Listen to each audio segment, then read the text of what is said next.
ordinary guy 7 miles from home. Oh. So I'm not quite 7 miles from home, I don't think, so I'm not the expert. Well, with a name like Dirt, it's a good thing you know a lot about gardening, right? Well, yeah, that's true. I look forward to talking to you. Every time you've been giving me gardening tips for my own house, and I'm already learning a lot from you, so I'm excited to hear. And I want to instruct people, if you get a chance, go to our Facebook page, because you're going to be talking about some things, and we'll have some photos to illustrate a few of the things you're talking about. Right. So, yeah, it's like I said, I used to drag the props in here. The pictures work out a lot better. Okay. Because... we've already got a phone call, too. Do you want to take that now? Or should we? The early bird catches the worm, absolutely. All right, let's take it. Hey, good morning. You're on Beaver County Radio with Charlie Dirt. Hello, sir. Can you hear us? Yes. Hello. Hello? Yeah. Yes. My name is Daryl, and I'm from Chicago, Illinois. Okay. I have a question about planting potatoes. Planting what? Potatoes. Potatoes. Okay. I had sweet potatoes and white potatoes planted. I had beautiful vines coming up out the dirt, but under the dirt I didn't have any potatoes. Now, this happened last year, or is this happening this year? Last year. Last year. Okay, sweet potatoes or white potatoes? I had both. Okay. Sometimes a sweet potato will make a beautiful vine, but it won't give you any vegetable per se. That could just be a normal occurrence. Now, on your white potato, your standard potato, so to speak, did the potato ever bloom? Did that potato plant ever get like little tiny bluish white flowers on it? No. Okay. A lot of times, if they don't bloom, and I've had that very same experience, you don't bloom, there won't be any potatoes there. So I'm assuming you had it in a container? I planted them in a cardboard box. Cardboard box?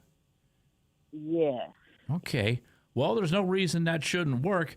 I'm just guessing, okay, because I didn't see the plants or anything. I'm guessing because, like, if you remember, like, maybe even, Scott, like when you was a kid, you would cut a sweet potato and put it in water, and it would make a vine. You'd put it in the window. Yeah, okay. But you never got any sweet potatoes off of that. It was just people did that for a colorful vine, something to grow when the weather was cold. So it's not unusual not to get the potatoes from the sweet potato. And if the white potato, if it didn't bloom, that's probably why you didn't get any potatoes. I would not give up. I would try it again. If you actually want to get some potatoes, you have better luck. The red skin potatoes are called red Pontiacs. The brown skin, beige skin, some of them are Kennebecks or Idaho. Take your potato and cut it, and you observe where the eyes are. The eyes are where the plant's going to be. Cut the potato, quarter it, leave it dry, leave it set till the flesh part is dry to the touch. That's called scabbing over. If you plant them without doing it, they may rot before they grow. I would say try it again and see what happens. And that's the luck of the draw when you're gardening, when you're growing stuff. Sometimes it works and sometimes it don't. So I'm strictly just guessing here. Charlie, you gave me some potatoes and little seedlings, and now I have one that's about the size of a marble, and it does look like something's starting to bloom on it. Is that? Are they out of the ground or in the ground? Out. Okay. Well, yeah. Now the potatoes I gave Scott were really, really small. I save them when I harvest my potatoes, and you don't scab them. They're small enough, and you can just plant them, and where that sprout's coming out, that'll give you your vine. Plant it, 2 or 3 inches deep in the dirt out there. You got raised beds, right? Mm-hmm. Yeah. Plant them out there and see what happens, and they should grow. They may take a little bit of time. The ground is still cold, but you could put them in now because you really don't have to worry about the frost with potatoes. So I hoped you helped. I helped you. I was trying to guess at your problem. I could be totally wrong. Hello. Well, thank you. I appreciate it. I'll try again this year. Yeah. And I always say, I glad I do it for a hobby and not to make a living.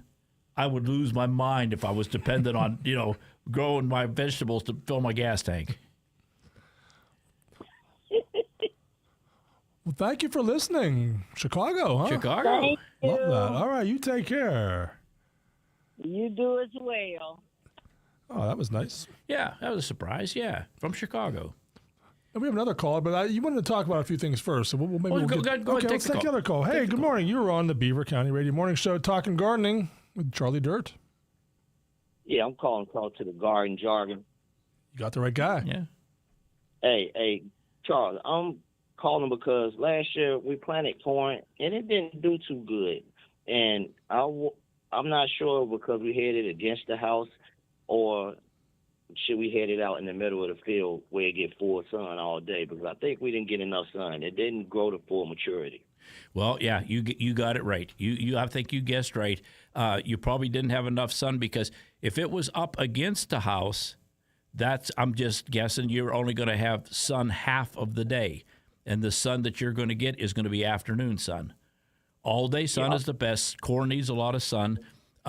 If you only have the choice of morning or afternoon, I always say take the morning sun. Okay, because the afternoon sun is hotter and it dries your plants out. You have to pay more attention to watering. So I would say, move it a little bit out from the house and see what happens. And I think you diagnosed it right. I think your problem was probably sun. And another question: how do you know when it's time to harvest the corn? Also, well, that's kind of a trick. What you do, the first thing you do is you look on your seed packet, and it will say days to maturity. So when you plant that corn seed, get your calendar and put a little check mark on there, okay? Okay. And then keep track of some corns are some are really short. Some like Golden Bananas, I think that it's 60 some days. Some of the larger varieties are 72, 76, 80 days, okay? And wow, that long. Oh yeah, yeah, and watch when the ear is maturing. Watch it and watch the silk, and as the silk starts to turn brown, then it's kind of an art you got to learn. You got to kind of feel the ear of corn, and you can tell if it's developed. A lot of people will peel some of that husk back and look at it. As soon as you do that, you're going to get bugs in that corn. Okay, so it's kind of a learned art, and if you let it go too long, it will get so tough you can't eat it. So it is kind of but if you got 76-day corn, look on the seed package. And that's what it says, 76-day corn. Well, it's not. The corn doesn't have a time or a computer in it. If it's a little bit colder than normal, a little bit hotter than normal, a little bit drier than normal, it could change. Right. That's like an average. 76 days. It could be like 70 days. It could be 80 days. But that's when you're going to want to start to look at it. And here's a little interesting piece of trivia. Now, Scott, when you buy ears of corn and you husk it, that silk that's on there? Yeah. There's one kernel of corn on that ear of corn for every piece of silk. Oh, wow. So if you sit down and count all those pieces of silk, and then count all the kernels on the corn, you'll see that they add up. Did not know that. Yeah, and life is too short to take too much time doing it. Well, that was a great information, man. I love it. Yeah. Hey, question. I have another question. Is that okay? Sure. All right. I'm also thinking about planting watermelon this year, and also the potatoes. I was wondering, am I too late to put the potatoes in the ground? No, not at all. And potatoes, you can plant some now and plant some later. So they. I was thinking about using a crate. You know how you use the old milk crates, and I was thinking about growing the potatoes in that. Yeah. I sent you a picture of that, Scott. Mm-hmm. You're growing the potato. Yeah, and I've never done that. I've seen a picture of it. And you can try. And there's, if you go online, I'm not a big internet guy. There's actually some instructions there. I think I sent them to you, Scott, about how to grow. And you can stack the milk crates, stack them in various. So in the space of a milk crate, which is 24 by 24, you stack them up. You can grow a lot of potatoes. I never did it, but I don't see why it wouldn't work. Exactly. I'm going to try, and I'll be letting you know how everything works out. Please do. Yeah. See, that's the whole thing, because we all learn from each other here. That's the way it works. Right. Yes, sir. All right. Thanks a lot. Appreciate the information. Oh, we thank you for calling. Stay safe. Take care. Yes. If you got a question, give us a call, 724-843-1888. Yeah. Now, what's the saying, knee high by the 4th of July? What does that always talk about? Well, that's an old thing that goes back to the farmer thing that my corn is always way higher. Well, this year I'm not going to guarantee you because the way the weather's been. But I've had years that by 4th of July, my corn is shoulder high. Right. The hybrid corns get bigger. Some of the hybrid corns, those corn stalks can get 8-9 feet tall. The old farmers, the old corn that the farmers grew were non-hybrid. They were heirloom type. They were smaller plants. It was just, how do I want to say it?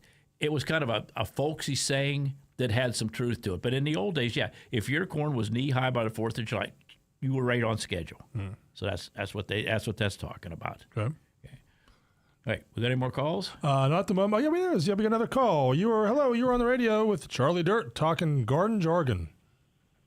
Hi, Scott. Hi, Charlie. Howie, how you doing, brother?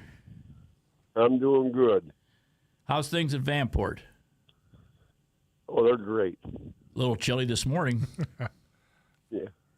I have a couple of tips for growing things. Oh, yeah. Go ahead.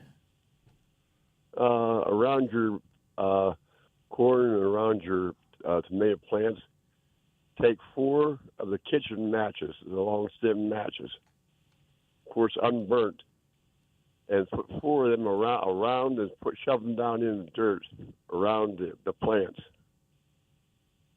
Okay, what'd you say, corn and what else, Howie? Corn and tomatoes. Okay, I've heard of doing that. I've never done that myself, but a lot of the old timers would do that. Yeah, the old stick matches, and put them right. Yeah, and you know what? I've never done it myself, but I would say this, Howie. I wouldn't, if you haven't done it before. If I do that, I won't do that to every corn stalk. Kind of make it like a science experiment. Put around a few and leave a few, and you can watch and see which ones mature the best. That's what I would. But yeah, I've heard. I think that was in the Farmer's Almanac. I read that when I was a kid one time. And then my grandfather, he always kept his 3-pound coffee cans, and he would keep the plastic top, and then he would cut the bottom out and put the plastic top on the bottom, and fill them halfway full of dirt, and he would start his plants early in the basement. Oh. Yeah, and then when he was ready to plant them, all he did was dig a hole in and pull that plastic thing off the bottom, and it would fall right in the hole. And Howie, I'll tell you, there's 2 reasons why that really works good. It's very little disturbance to the root. One thing that will really shock your transplant is the root shock. Okay, and the other thing is, if you've grown tomatoes, you know that you'll get little roots coming out of the stem, going down into the ground, okay? What you're talking about, you would keep the nutrient. If you put the nutrient around that tomato plant, that will hold it right next to the plant, and it won't leach out into the soil. So if you put a little 5, 10, and 10 fertilizer or some Miracle Grow or whatever, that's going to keep it next to the plant. But the one thing that's funny, Howie, is us old curmudgeons still refer to it as a 3-pound coffee can. The can that used to be a 3-pound coffee can is like 1.96 pounds now. Yeah. I know. Yeah. Now, they have bigger cans, but if you go grab the one that we used to call the 3-pound can, it's got less than 2 pounds of coffee in it. It costs 3 times as much. Yeah. Well, yeah. And then what that guy called shrinkflation. Yep. Yeah. And one more thing. Okay. I don't know how true this is, but a buddy of mine, he tried this for an experiment. His wife was a nurse out at the hospital. She brought him home the bag that holds the nutrient for IVs, along with the line. Okay. And when his plants got big enough to have a stalk on them, he would insert that needle into the line and put a real weak solution of fertilizer in that bag, and it would feed in there very slow. Wow. I've heard, you've seen those pumpkin growing contests out in Iowa, and they grow pumpkins that wouldn't fit in the back of your pickup truck. Mm-hmm. I have heard that those farmers will do that they feed those pumpkins intravenously. Ah, secret. Yeah. Well, you're full of secrets, Howie. I'll tell you what. Well, that worked on tomatoes and on corn. And my grandfather, when he was gardening, he had a small garden in his backyard. He would catch all his fish and bury them in the backyard. Yes. Yeah, a lot of phosphorus. You get a lot of nitrogen. And the kids would go fishing. They would go down past my house because I'm close to the Beaver River. And they would think they were helping me out. They'd see my garden, and they were coming back from the river with a bunch of carp. They would throw them over the fence into my garden, thinking it would help me. So I'd go out in the morning, and there'd be these stinky old fish out there. But as legend has it, Howie, that's how the Indians taught the Pilgrims how to grow their corn when they got here, because they were basically starving to death. The only food they had is what they grew. They didn't bring anything with them. And the legend has it that they taught them that in each hill, they would plant the corn in hills, not in rows. They would put a couple of those fish in each hill of corn, and that was it. There was no store to go to buy fertilizer. So, yeah, that's a good fact, Howie. Yeah. So have a good day, you guys. Oh, always good hearing from you, Yeah, Howie. And, stay safe, Howie. I Yeah. hope somebody out there tries that tip you have. If they did, they got to let us know. With the IV thing? Yeah, that's a great idea. Yeah, you have to have access to some medical facilities. Well, yeah. Like I said, I've read a couple different places that they did that with pumpkins, but why wouldn't it work with everything? But Howie hit the key: a very mild solution, because you're intravenously feeding it right into the plant. Hey, try it. You know, like I said, if you're doing it for a hobby, it's one thing. If you're doing it to make if you're doing it to make a living, you couldn't intravenously feed your plants, obviously. You know, but yeah, I like all these ideas today. Appreciate that, Howie. Okay, have a good day, you guys. All right, you too. Stay safe, Howie. Give us a call tomorrow. Bye-bye. Bye. You got one more call. Hey, you're on with Charlie Durr talking gardening. Hey, quick question. Sure. So we planted strawberries last year, and we had really big leaves, but no strawberries ever matured. What is the secret to get the berries to actually grow? I never grew strawberries. Now, you do know that strawberry plants, most of them are perennials. If you had the plants they come last back. year, they might come back this year. Oh, nice. Maybe bigger and better, huh? So, Fingers crossed. Did you dig the plants out, or do you still have the plants? We still have them. They're still in. We planted like things that you plant in your plant. Okay, all We right. didn't Well, put them in the ground. you say you didn't put them in the ground, or you did put them in the ground? Yeah, In we a- did in like flower buckets. Flower buckets. Flower buckets. Okay. Well, you know what? If somebody out there is a strawberry grower, call, and because I don't know, I never grew them, and I'd be frustrated myself too. But it could be possibly that maybe just the first year they wouldn't produce, and then the second year they would. That could be. Yeah, I'm just guessing, because I was under the impression if you planted the plants, you would get some the first year.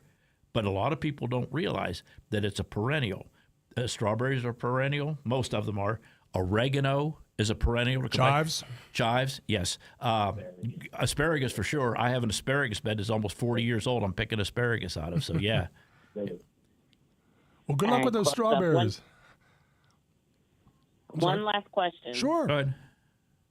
What's the one old wives' tale in gardening that you wish people would stop following? Oh. Ooh.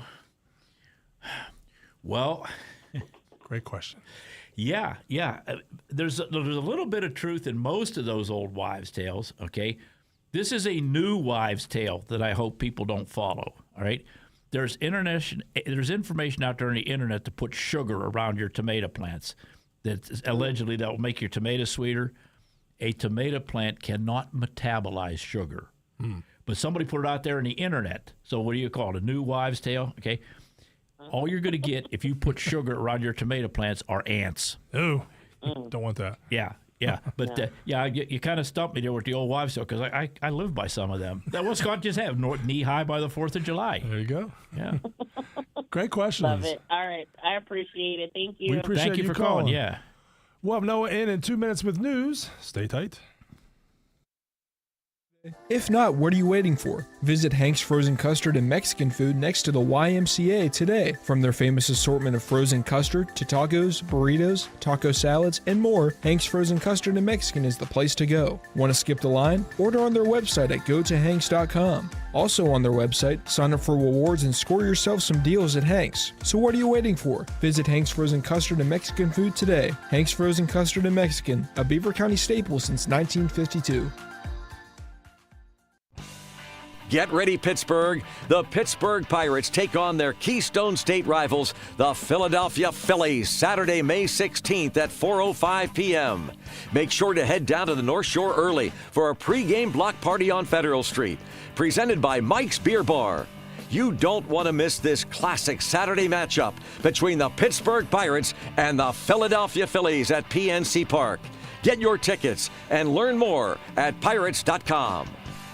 Looking for a fun, flexible job opportunity? McDonald's has it. Full and part-time positions available. Get premium pay for those premium hours of opening or closing, plus insurance, 401k, tuition assistance, and more. Choose to work anywhere from 3 to 8 hours. Apply now at mchire.com. Have you recently had surgery or an injury that requires physical therapy? Or maybe you just need a partner in wellness. NovaCare Rehabilitation has got you covered. With 6 convenient local locations, there's bound to be a NovaCare Rehabilitation near you. NovaCare Rehabilitation is part of the largest physical therapy network in the U.S. with over 2,000 outpatient facilities and over 7,000 licensed therapists. NovaCare Rehabilitation has convenient early morning and evening hours and offer aqua therapy at the Rochester and Moon Township locations. Schedule your appointment today by going to www.novacare.com.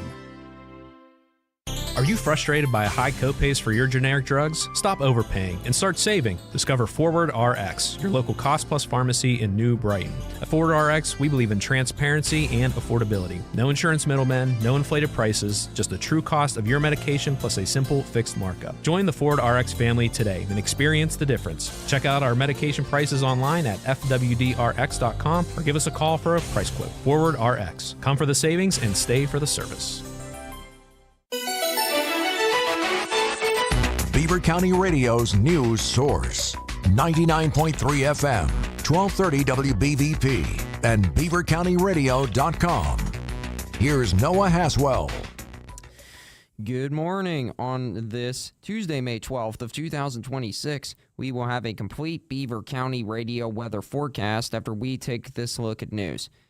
It has been nearly 8 years since Rachel Del Tondo was shot and killed on May 13, 2018 in the driveway of her parents' home in Aliquippa. Although investigators have publicly identified a prime suspect, Sheldon Jeter Jr., Del Tondo's former boyfriend, no arrests have been made. Now dozens of newly unsealed search warrants reviewed by KDKA-TV outline what investigators describe as a compelling circumstantial case against Jeter.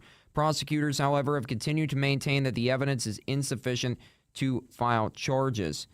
Authorities said Del Tondo was found shot to death after returning home from getting ice cream with friends.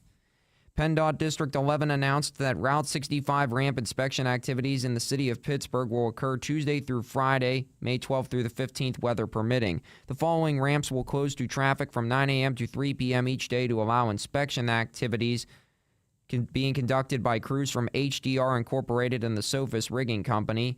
Southbound Route 65 to Beaver Avenue closing Tuesday through Friday, and Chateau Street to Route 19 Marshall Avenue closing Wednesday through Friday. Ramp traffic will be detoured, and the detour route can be found on our website at beavercountyradio.com. AAA projects that 45 million Americans will travel at least 50 miles from home during the Memorial Day holiday period between Thursday, May 21st and Monday, May 25th. That figure is slightly higher than 2025, when 44.8 million people traveled during the holiday weekend.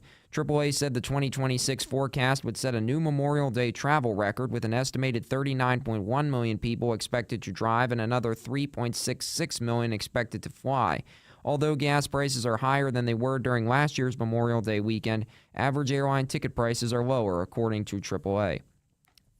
Sheetz will open its 4th Greensburg location Thursday. The new store, located at 6090 Route 30, is the 4th Sheetz along the Route 30 corridor, serving commuters traveling to and from Pittsburgh. The store will open to the public at 8 a.m. with a ribbon-cutting ceremony scheduled for 10:45 a.m. Customers will receive free self-serve coffee and soda throughout the grand opening day. Pop, not soda. Doug Mastriano has been nominated to serve as the United States ambassador to Slovakia. Mastriano, a Republican state senator representing Adams and Franklin counties, was among more than a dozen nominations set to the U.S. Senate on Monday by President Donald Trump. Mastriano's nomination to serve as ambassador to Slovakia will require confirmation by the Senate Foreign Relations Committee.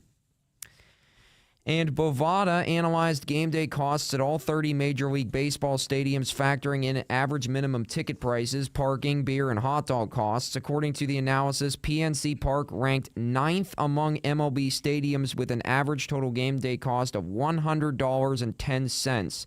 The study compared the estimated cost for a fan attending a game at each stadium based on commonly purchased expenses.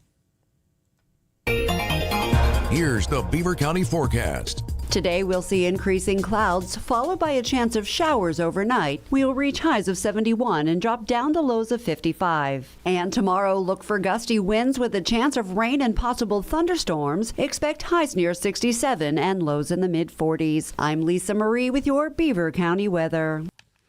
On this Tuesday, May 12th of 2026 at 37 minutes after 11, we've got a temperature of 62 degrees with fair skies currently in Beaver County. That's a look at the news for now. I'm Noah Haswell on 99.3 FM, AM 1230 WBVP, 95.7 FM, and 1460 AM WMBA. Also streaming live around the world at beavercountyradio.com. You are listening to the May 12th edition of Garden Jargon, featuring local gardening enthusiasts, Charlie Dirt. And you had some topics you wanted to talk about, Charlie, including crop rotation in your garden, plant spacing on tall tomato plants, how to harden off your seedlings before setting them out. So, okay, we have any calls? Not at the moment, no. But calls are welcome, 724-843-1888. Okay, this is a time of year, if you are an enthusiast, as Scott likes to say, and you've started some seedlings inside, you need to do what they call hardening the plants off. You really shouldn't just take them out of your house where they've been 65, 70 degrees or whatever and stick them outside. Even though if the danger of frost is past, you're not necessarily worried about them freezing. But it's a culture shock for the tomato, the pepper plant, or whatever. And what I always compare it to, when you get that first brisk day in the fall, it's cold. And after 5 or 6 or 7 days, that seems like a normal day. A plant is the same way, okay? It's sensing the temperature and it's reacting to it. So what you need to do is and Scott, I believe you're doing this, periodically during the day, put them out for a few hours in the warmest part of the day, and then take them in before the temperature starts to drop. Right. And you can increase that, as long as there's no freezing, you can increase that a little bit every day, all right? And I referred, there's all kind of ways to do this, and this was a way that I loved. It intrigued me. I mentioned my Uncle George earlier. Okay, talk about the expert. I'm going to steal from one of my favorite guests in this show, and I'm going to use an expression. My Uncle George was not a formally educated man. Larry Kelly says that about his dad, that he was not, but he knew about life, all right? And what my Uncle George did is he started his plants inside on a sunny windowsill. He used basement windowsills. And then when it got time to harden them off, he would set the trays of plant in his wheelbarrow. He would roll the wheelbarrow out, leave it set in the driveway, and then he'd roll it back in. I'm sure there's maybe other people, but I saw him do that. I said, that's pretty smart. No lifting, no tugging, no chance of spilling the trays. All right. The other alternative, because you don't really want to just set them out on a table or something, because the starlings that are going to come in and have a field, they're going to pick your plants apart. All right. Scott, we should have a couple of pictures of greenhouses there. We do. If you're watching on our Facebook page, you'll see what we're talking about.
All right. Well, the yields would go down and down and down and down. Then when they started sending some of their youngsters off to agricultural school, and they start coming back and say, hey, Dad, hey, Mom, if we plant soybeans this year, that'll put nitrogen in the ground, and then we can plant corn again next year. All right. So they started finding out about crop rotation. So everything, there's a couple of things. Every year is a good year for some things and a bad year for other things. It's just a thing. This is a bad year for cucumbers, and it's just like a natural thing. You can't do anything about it. If it's a bad year for a certain thing, you're not going to get a good crop. Okay. If it's a good year, you're going to get some yield. So things like beans put nitrogen in the ground. Corn takes nitrogen out of the ground. So it's mandatory that to get good results, that you move the stuff around every year. I talked to a fella a few years ago. I planted garlic back here behind my garage, and I got great garlic. And he was like 3 years in, and he says, they're tiny now. I'm putting the fertilizer, I'm doing. I said, go to a different spot. Now, this is something, and I found this out by accident.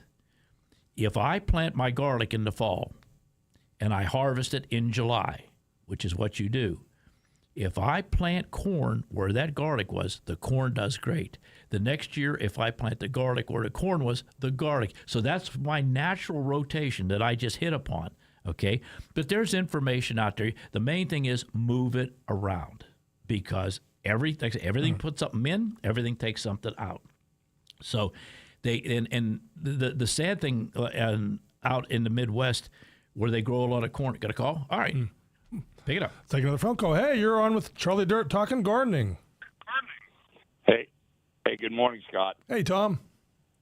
Hi, Charlie. Hello, Tom. How are you? Good. So, excellent show. So, I've got a question. My personal gardening expert tells me that you can't have peppers outside. I know you talk a lot about the frost, but with peppers, you can't have them outside if it's going to be below 50. You agree? Yes.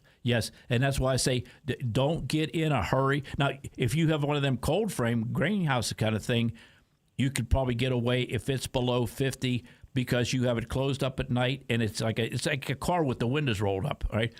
But you're exactly right. And I know I suspect your gardening expert is Judith. That's just a thing, I guess here, okay? But yeah, it is true. You don't get in a hurry. You don't really gain anything. You're not going to get anything any sooner. The ground will be too cold. The air is too cold. And patience is a big part of gardening because it is very tempting sometimes. You start getting them 70-degree days, and it could be 45 at night. So and you're shocking them. Yeah, that's right. Right, it stunts the pepper. But I have a tip on peppers that an old-time gardener gave me many years ago. No. Oh, what? He's gone, this guy. I was going to say, was that old gardener named Tom? He said, on your peppers, use Epsom salts because they crave magnesium. So you make a circle around the plant, where the drip line is, and you sprinkle the Epsom salts in there. And he said you'll have huge, firm peppers from that. That's exactly right. That, Charlie? And I've talked about that. That's exactly right. I should have time here real quick. I want to give my tomato elixir, and part of that tomato elixir is Epsom salts. Yeah. What I do is, yes, you can sprinkle it around a plant. The other thing you can do is a tablespoon of Epsom salts in a gallon of water, and you can put it right down over the leaves. You won't hurt the leaves. It can actually absorb a little bit through the leaves. Yeah, Epsom salts is magnesium sulfate. And I use it on everything because I look at it this way. I've never found anything that Epsom salts will hurt, but it can help a lot of things. It helps peppers. It helps cucumbers. Yeah, Epsom salts. And I mentioned earlier about people talk about putting sugar around a tomato plant, which is a myth, and I don't know where that come from. But an old-timer told me that the Epsom salts will help give you a sweeter tomato, too. Oh. So, yeah. Right, and I always tell people that when they make sauce from their tomatoes, and there's no true Italian. I'm not Italian, but I am by osmosis from my husband.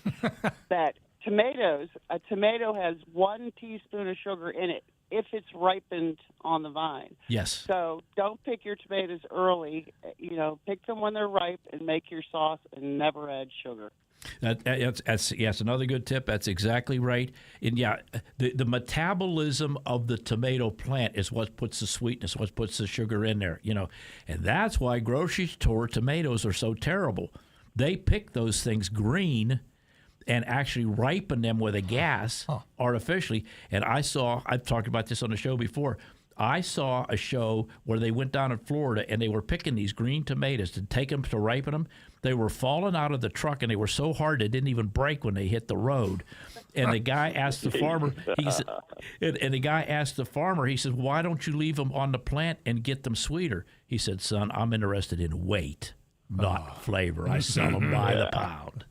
That's the fun, Judith. We do it to get something good to eat, not to make a buck. Right. You got it. Well, hey, you guys have the honor of being the first two that Judith ever talked on the radio with, ever. Yay! Our mission complete. Love it. It's good to be an inspiration, Scott. Yeah, good advice. With all due respect, Scott, she said that's because Charlie's a gardener. I learned Charlie's helping me garden this year too. Well, he's becoming a gardener. Yeah, it takes a while with a new one, and you're going to have failures. Like I said, I haven't made all the mistakes, but I've made most of them. We appreciate it, Judith. Well, great stuff, guys. I really, really appreciate both of you. Thank you. We thank you. Thanks for calling. Thank you both for listening and talking. Now, Charlie, we're going to get to that tomato elixir. We're going to tease people. I do got a couple commercials to get in, but you're going to come back. We're going to talk about your tomato elixir. Make your tomatoes better. Hold tight. But first, we're going to hear about Hank's frozen custard and the flavor of the day. It's now time for the Hank's flavor of the day. Today's flavor is a mystery. Head on over to one of my favorite places, Hank's Frozen Custard and Mexican Food in New Brighton today. The birds are singing, the days are getting longer, spring is finally here in Beaver County.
I always tell people about, Scott, you got two pictures there. One is a bottle labeled neem oil, and one marked insecticide.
A 12-ounce can of beer. And you don't have to buy Michelob Ultimate or whatever it is. You can use cheap beer. Okay. Can of beer, 1 tablespoon each of Epsom salts and Miracle Grow. And this is one of the most important things, calcium. You can get calcium supplement tablets, okay, put it in there. What causes the black rot on the bottom of a tomato, they call blossom end scar, is lack of calcium. That's the quickest way to do it. You can crush up your eggshells and put it in the garden, but that's a much slower process because the eggshell has to break down, get the calcium in the ground. I put my eggshells out on the garden, but I don't depend on that for the calcium.